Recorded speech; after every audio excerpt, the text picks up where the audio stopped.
নিচিনা মানে ভাল হোৱা নাই বাৰু মই ভালে কি কৰে বনাই আনিছা বনাই আনিছো আৰু হাজবেণ্ডে মানে নাইকল ৰুকি দিছে ইমান ভাল হোৱা নাই দেই হাজবেণ্ডে ৰুকি দিছে কেনেকুৱা কপাল মানে কৈ আছে না আইমি বাৰ ওচৰলৈ যাবা যেতিয়া কিবা এটা বনাই নিও থেংক ইউ so much আৰু মানে তোমাক লগ পোৱাৰ কাৰণে মানে কিমান যে হেঁপাহ কৰি আছো কেঁচুৱা থৈ কৰি মানে কেঁচুৱা কেইমাহ হৈছে এতিয়া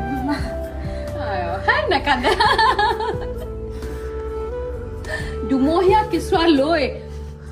তোমাৰ কাৰণে যেতিয়া তোমাৰ কথা মানে ভাবিছো নহয় যেতিয়া হ'ব বুলি ভাবিছো মানে ঘৰ মানে কোনো বিশ্বাস কৰা নাই এই তই এনেই কৈছ দে মিছা কথা নকবি মানে হাজবেণ্ডে কৈ আছে সঁচাটো সঁচা তাৰপিছত ধুমা ধুম নাৰিকল ৰুকি মানে কেনেকে লাডু কেইটামান কি কৈছে দে লাডু দুটামান বনাই দিয়া বালে